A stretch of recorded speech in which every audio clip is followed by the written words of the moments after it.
O gentle Savior. Let's do it.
Thee to me. I couldn't read then. I couldn't write.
Now, you know, this is speak on it in a minute. People will introduce themselves, but I was in a meeting and State Representative LaShawn Ford made it clear that this is, I'm saying Negro History Month, you know what y'all call it, African American, boo, boo, boo.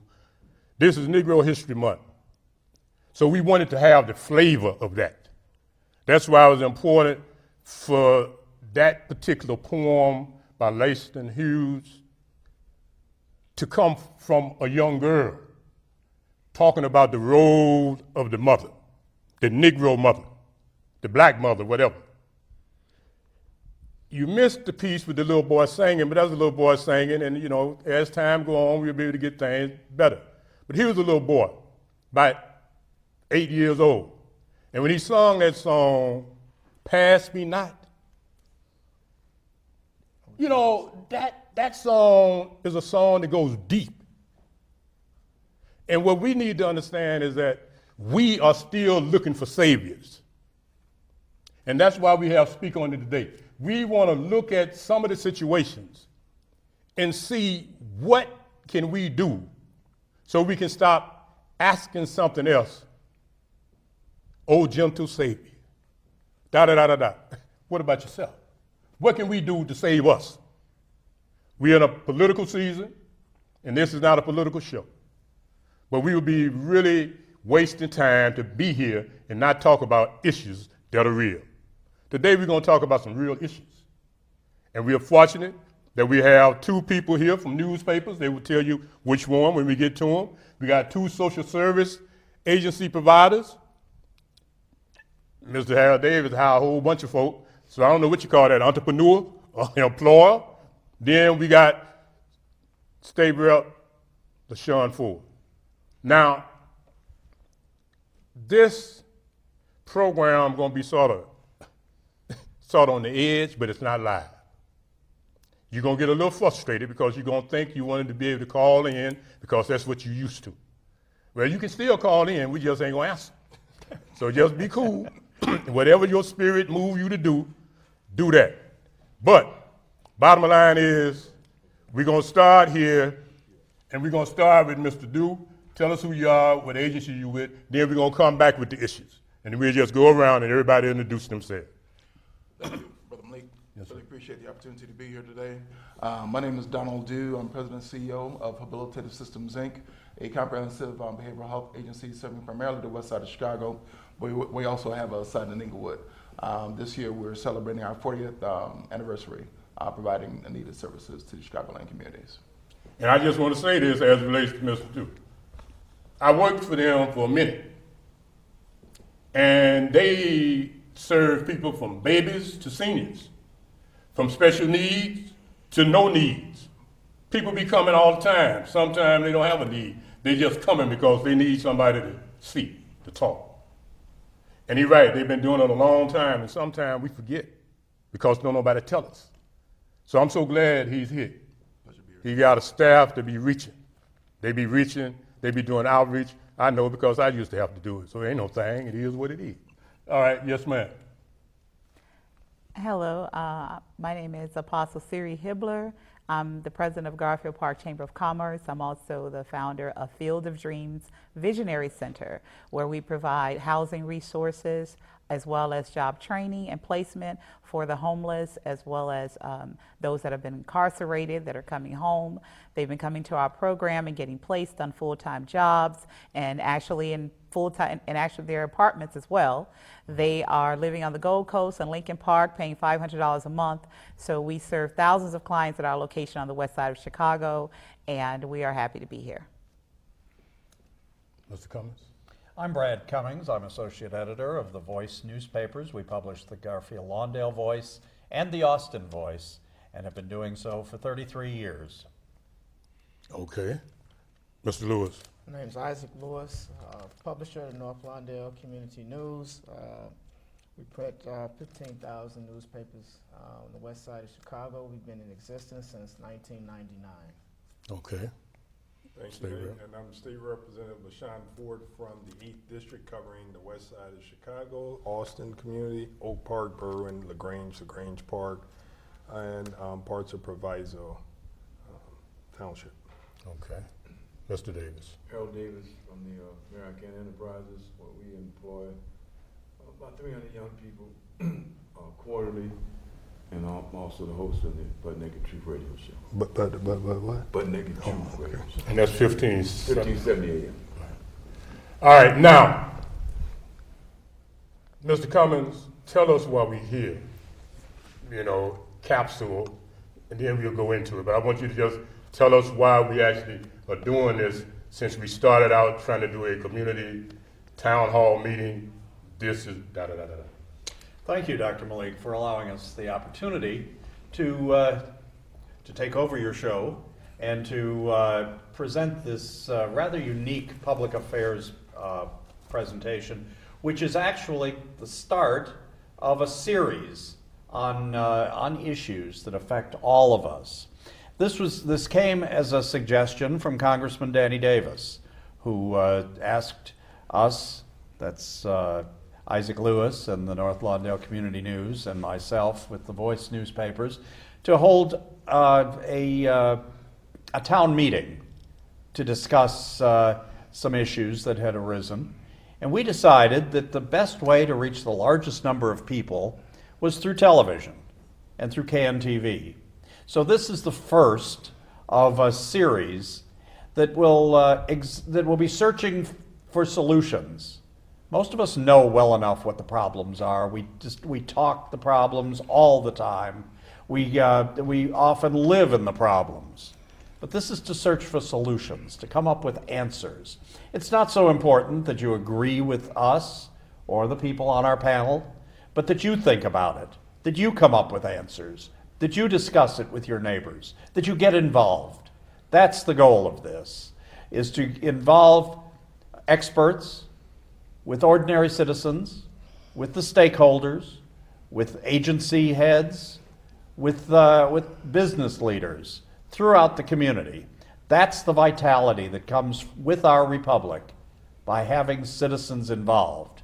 It goes without saying that we also suggest that you get involved in political campaigns. We're coming up on a primary election in which candidates will be selected for the general election in November. We urge you to find candidates, understand the issues, read up on them, and make some decisions. Get involved. Be volunteers for campaigns, but be involved. That's your responsibility as a citizen. And we hope to expose you to some of the issues that are important in today's society that we hope you will respond to. And later in the show, Mr. Lewis and I will give you ways that you can email or text us or call us at our two newspapers so that you can give us your views, and perhaps some of those will be read in future programs. But that's the basis of what we're doing here. Today will be a freewheeling conversation on the topic of gentrification. It's a big word with big meanings to all of us that live in neighborhoods of Chicago. And for more of an explanation of what this show is about, I'll turn it over to Isaac Lewis. Thanks, Brad.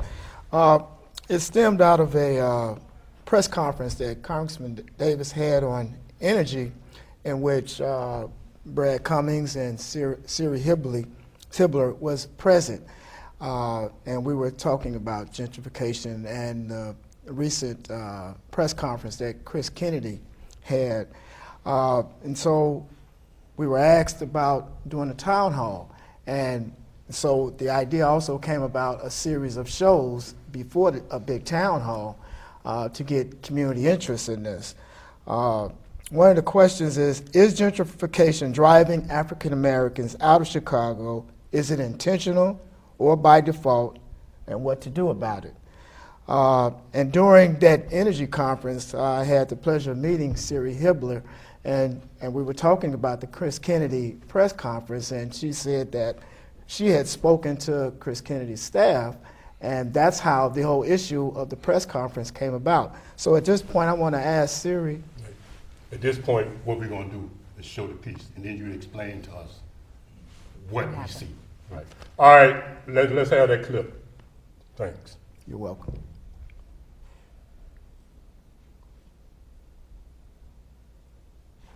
New at 5, a startling allegation today made by Chris Kennedy, who's running for governor. He claims Mayor Rahm Emanuel is behind a plan to push African Americans out of the South Lakefront to enrich his wealthy friends in real estate. CBS 2 political reporter Derek Blakely brings us the story. At a Westside News conference where he picked up support from prominent African Americans, Chris Kennedy spoke to a long-held belief by some in the black community. Instead of using our resources to revitalize our city, we're cutting off resources to push people of color out of our city and perhaps out of the way of economic development. Kennedy then alleged historic Bronzeville is in Mayor Emanuel's sights. It will be a development play, but not for the residents who have lived there for years and years and who are being pushed out, but instead for a new wave of gentrification that defines a city which, as it gets smaller, is becoming whiter. And Kennedy lampooned Emanuel's promises that crime and violence are down. Not to the people in North Lawndale, he can't. Not to people in lots of neighborhoods in this city where crime continues to increase, not decrease. Police Superintendent Eddie Johnson fired right back. I'm not a politician, but I do take issue when the hard work our men and women are doing to beat back this violence is used to score political points. What choice do people have but to move, to leave? And I think that's part of a strategic gentrification plan being implemented by the city of Chicago to push people of color out of the city. A spokesman for the mayor flatly denies Kennedy's allegations, saying it's sad to see Chris Kennedy using cynical, politically motivated attacks about Chicago's communities for his own personal gain. They are a direct result, I should say they are a direct assault on one of this city's great strengths, our diversity. Also, Kennedy picked up endorsement. Okay. Well, in defense of Kennedy, he is definitely not using that comment for his political gain. He is uttering basically what we talked about, what we've been talking about in meetings, in our meetings within our community in the Garfield Park area. People of color are talking about in their kitchens everywhere because we have been seeing this happen for years. So the mayor is incorrect when he says that Kennedy is using that for his own political gain. I personally spoke with, prior to that press conference, one of the representatives on Kennedy's campaign, and I said to him that we believe, as a color, African American community and people of color, that we are being pushed out of Chicago. And it's not just happening in Chicago, it's happening in cities throughout the country. So it is a major fact because if we sit back and we look at what the mayor has been doing since he kind of came into Chicago, becoming the mayor, and having people of color believe that his agenda was the same as Obama's agenda. And so we bought into that and we voted him into office, believing that there would be opportunity for people of color. But instead what we got was closed schools immediately when he got into office. It was a shock for all of us, especially for parents with kids. The schools started closing. So yes, we can also go back to a long time ago where some people would say, well, this has been happening for a long time. Well, yes, it has. But it hasn't blatantly been in our face like this with regards to our kids having to go blocks and miles away just to go to school. And there was never really any real explanation as to why are you closing school just in communities of color? What is the problem? If there's a lack of money, well, where's the money going? We all know about the TIF funds in our area. The Garfield Park community right on the Kedzie corridor had $200 million in TIF money. Well, that money has been given to business owners that the mayor prefers, that the alderman prefers. It could have been put in our schools to save our schools. So with all of the schools closing, immediately, of course, families are going to start to think, well, where else can I go? I can't move to the suburb. Well, I'm going to have to find another state to move to because I don't want my kids, being shot or killed trying to walk 8 or 10 blocks from home to go to another school, to another area that they're not familiar with. Okay, so that was number one, what he did. strategically as far as pushing people of color out. Number two, on September 25th, this is just one example, but this has been happening. He approved, along with the City Council, the affordable rental ordinance to be lifted up to 100% AMI, which means that a person has to be making $55,000 a year to live in the Garfield Park community. So he's got this pilot program going on for 3 years, where the rents have now gone up to $2,000 for a 3-bedroom, $1,352 for a studio, and almost $1,600 for a 2-bedroom. Well, we know that people of color who are making $11 an hour, $13, $14 an hour, they can't afford to pay $2,000 for rent. And so, you know, all we get back from our aldermen or from the mayor's office is, well, change is happening. Well, you know, that's okay. Change is good. Change is good. We want a Starbucks. We want a Walgreens. But we don't have to be pushed out of here because the rents are going astronomically high and that all of the apartments are now being turned into condominiums. So there are people of color leaving. Since the last 8 years, there has been a great exodus out of Chicago, really out of Illinois. And it's really because all the rents have gone up. There's a condominiums coming in, the developers, and no one is thinking about the people of color whose median income for a family of 4 is $30,000. So that's why Kennedy said what he said. It's a fact. He's not using it for political gain. And I really appreciate that. And I know that Mr. Duke and some of the other activities they have, and then we're going to come around. If you feel like it, do you have anything you would like to contribute to that whole process? Yes. Yes, sir. Thank you. Let me first of all just say that back in 1999, through the support of then State Representative Coy Pugh, HSI was able to envision a video called Heading West, which traced the migration of African Americans from the South to specifically the west side of Chicago. Clearly, the west side, and Chicago in particular, was looked at as being the promised land, a place where blacks could seek new opportunities and new resources and new possibilities for their children and families.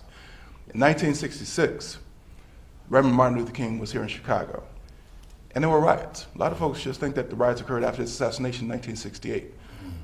But those riots in 1966 were attributed to Dr. Martin Luther King. He was here in Chicago fighting for open housing, fighting for an opportunity for blacks to be in Cicero if they had decided to do so. And he had targeted the community of Cicero as an area that he said was synonymous to what he experienced in the Deep South, in Alabama and other places. And the thing that's interesting about that is that Dr. King knew that unless we dealt with the fundamental issues and causes in this city, that violence would increase. Violence would increase. So he talked about the need for open housing. He talked about the need for education. He talked about the need for economic development. And we also realized that, back in like 40s and 50s, there were plans then to talk about gentrification. The Chicago plan as one. And it was very, very clear during that particular period of time that there were concentrations of black folks. In fact, it became part of the plan to concentrate black folks into the projects. CHA, which were built, between 1950 and 1969.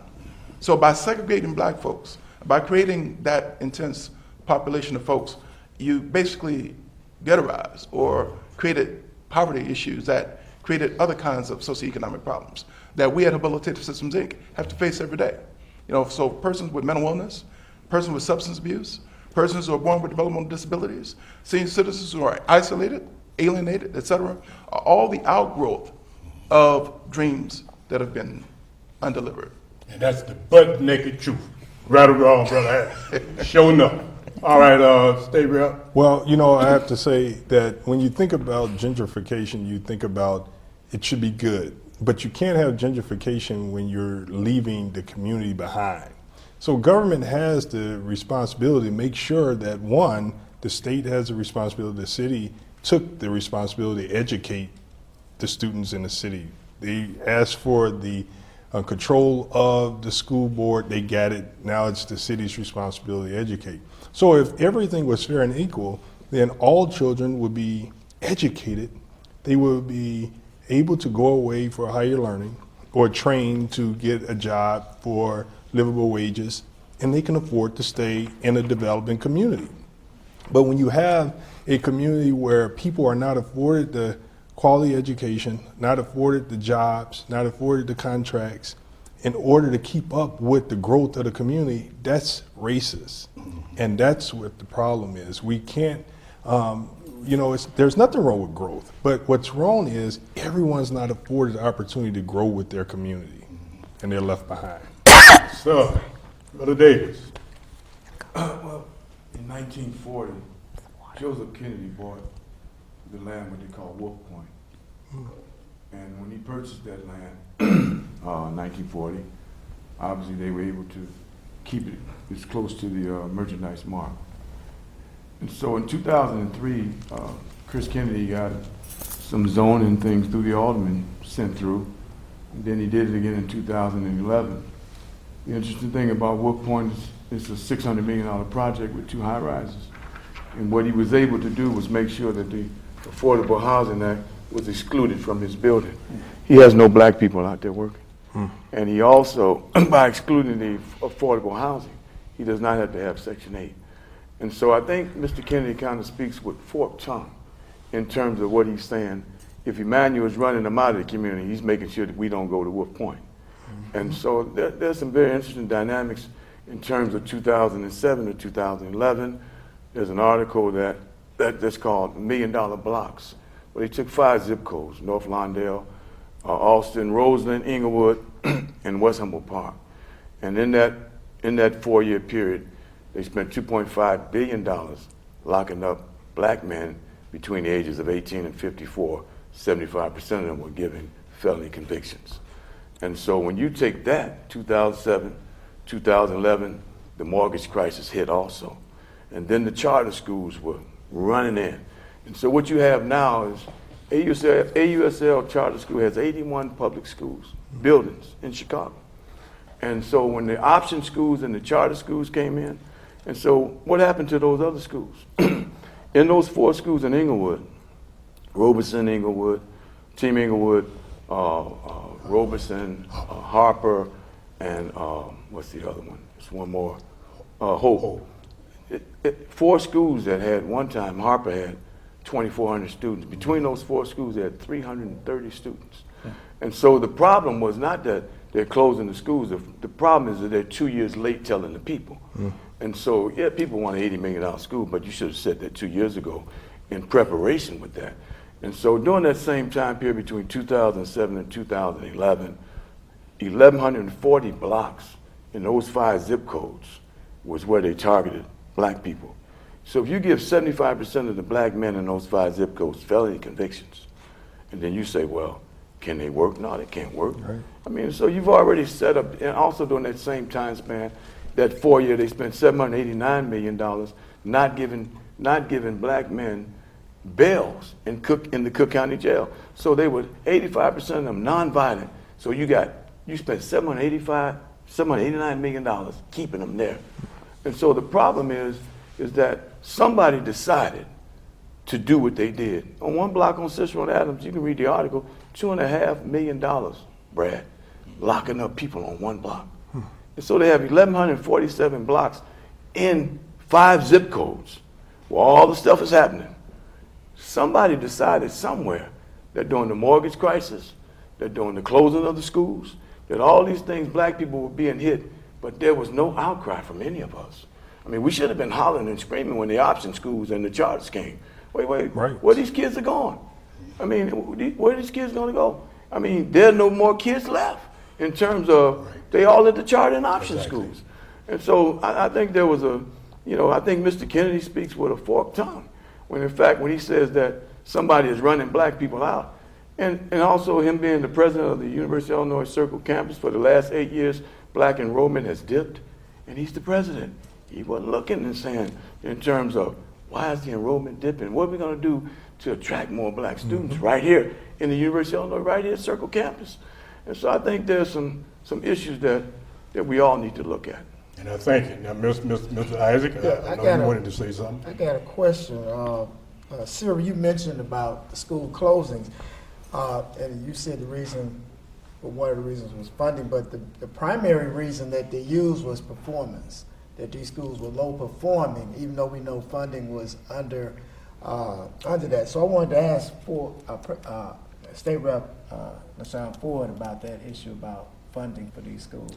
Well, I think the city of Chicago, they have the school board, there's a huge budget. It's $1 billion year budget. Plus, with the closing of the schools, they saved a lot of money. They laid off lots of teachers. They laid off a lot of staff. So it's a matter of priority of what they want to do with their budget.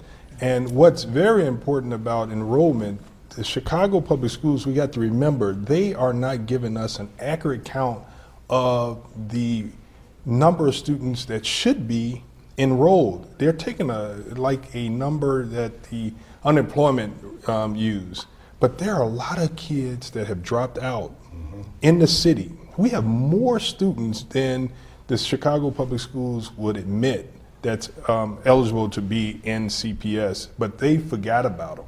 They're leaving them off the rolls, and that's a shame. We need to re-enroll the black kids in the city of Chicago because the population is not as bad as we think.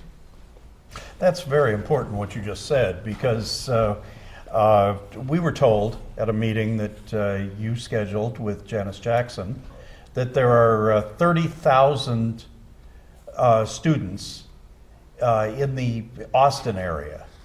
But if you add up the number that are in the Austin public schools, public and private and parochial and charter schools, it doesn't come anywhere near there. Right. Now, we battled Foreman High School, we being a group that you served with, of clergy and community leaders led by The Voice, because Foreman was harassing black students that they didn't really want in their school. And as a result of the battle, we were told that they've sliced off the southern boundary of Foreman's attendance area. And when I was told that, I said, because they said that they had agreed with us that the atmosphere at Foreman was toxic.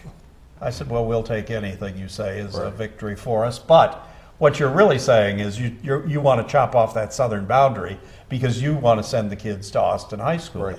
The thing is, they're not going to go there. Right. Where are they going? Where are they? Right. Are they standing on street corners? Yes. Are they the victims and the perpetrators of violence? Are they continuing that cycle of violence and of poverty that keeps them from reaching their potentials? We need to know those figures. Why can't we get them? You know, I've talked to That's CPS about those, and I said, you guys are giving a false account of the students. There are a lot of, I even talked to the teachers union about getting the right numbers to make sure that we know, first of all, you know when kids enter pre-K, kindergarten, you got a number. You know when they drop out. You know when they're not enrolled somewhere. What's the number? That's what we need to know, and we need to find out exactly what CPS is doing. That's also the effect that the mayor crows about the rising graduation rate. Yeah, that's the way he keeps his numbers. Yes, but by the time the small number of kids arrive at the senior year, so many of them have dropped out. We need to know how many went from 8th grade into the freshman year, and then how many are still with us. That's right. By graduation, 4 years later. And see, I think that it's his goal to make sure that he not count the dropouts, because then his numbers will look better. We have a high graduation rate. Right. Our test scores are up, but we're really not dealing with the struggling students, and we all pay the cost of that. And now they're really gonna need Harold Davis, because hell, if they can't leave school unless they got a job, they can't leave school unless they're in college, but you ain't educated them so they could be there. So now it's a catch-22. The kid can't get out of high school academically. Now when he finally get over that hump, now you say, well, you can't get out because you ain't got a job. Right before Barbara Bird had her issue, there was a list of about, Brad, 26,000 students they were looking for in the Inglewood, Rosen area. And Looking for. Looking for. Yeah, I mean, they literally hired people to go. And what they found out was only 8% of the students on that list were actually living in that house that they went to. 92% of the actual kids that they were looking for had moved. And, south suburbs, during that time. Which is not surprising. Right. And so in terms of that, I'm pretty sure it's probably the same thing in Austin. These kids have moved somewhere else because to have people knock on doors and say they don't live here no more. Out of that, they only found 8% of the students. And so I don't know, after she kind of had her issues, it kind of, looking for the students kind of went away. And so, Well, a situation that Dr. Malik, you're very familiar with, occurred at Clemente High School, which was a rather comfortably mixed school in terms of ethnic and racial student body. But it became the Hispanic population in the area were stomping their feet, saying, "We want our school back," and the mayor turned it into an IB school, a higher learning type of facility, and all of a sudden, overnight, all the black students were gone from Clemente High School.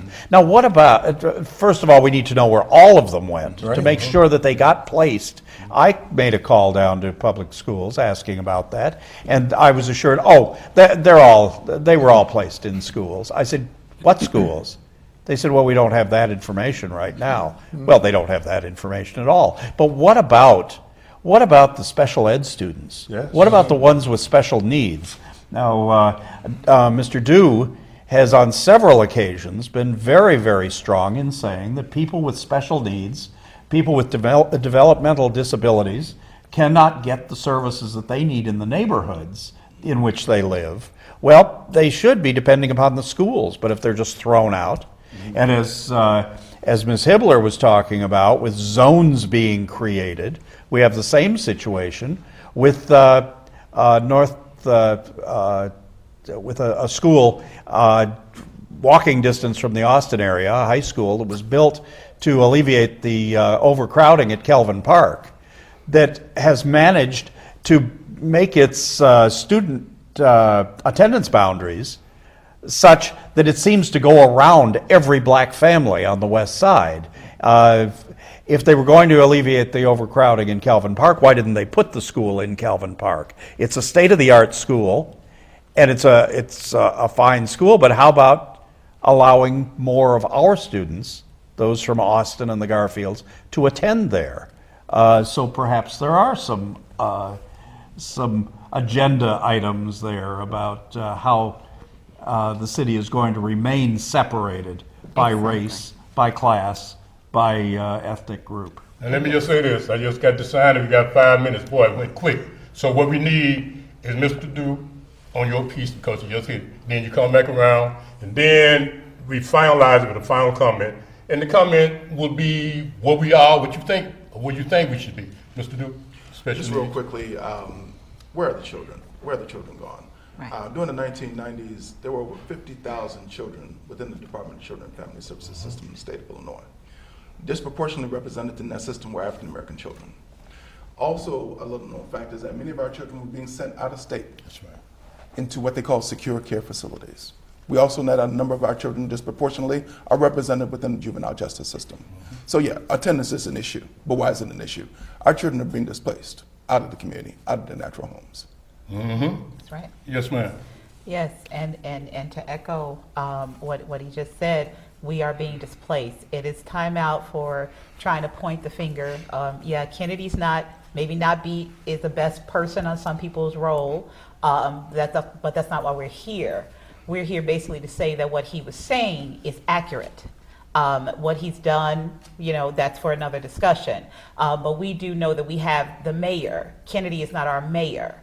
Our mayor has a responsibility to keep our kids in these schools, has a responsibility to give those numbers like what Representative Ford was saying.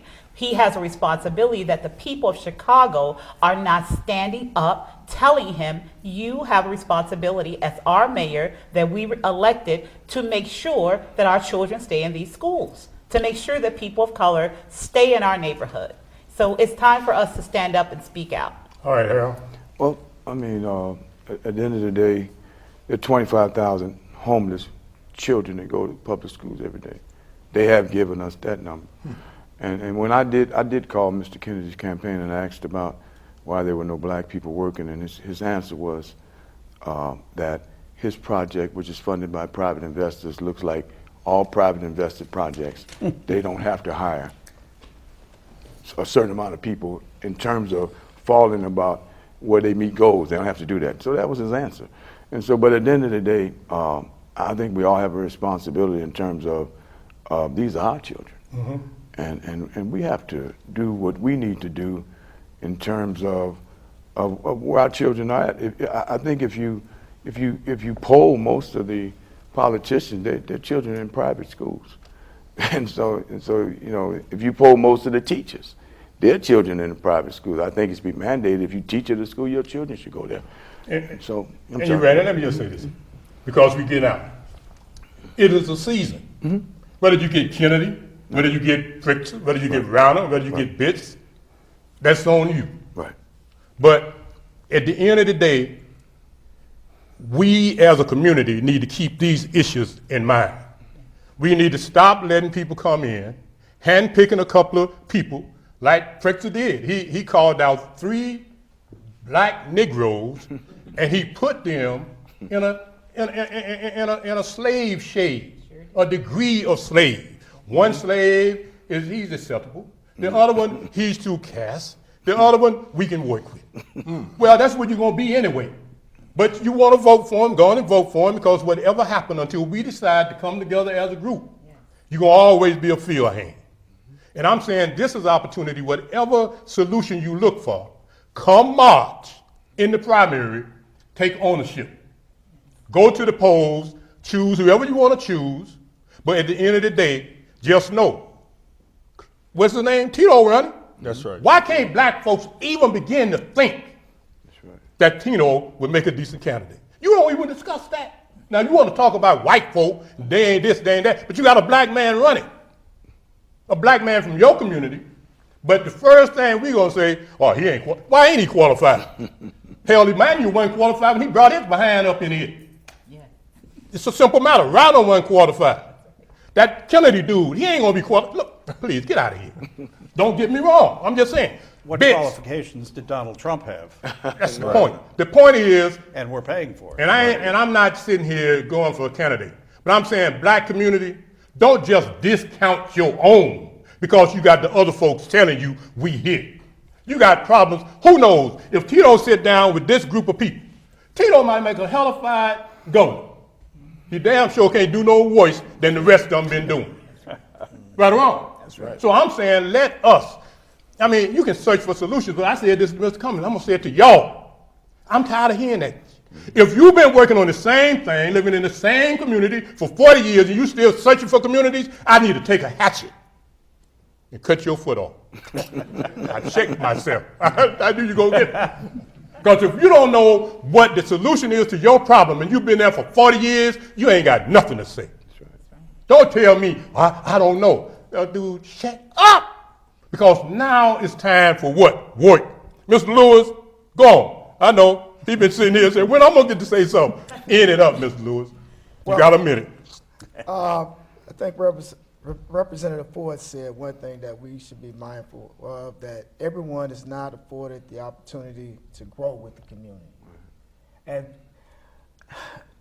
Lawndale at one time had 105,000 residents.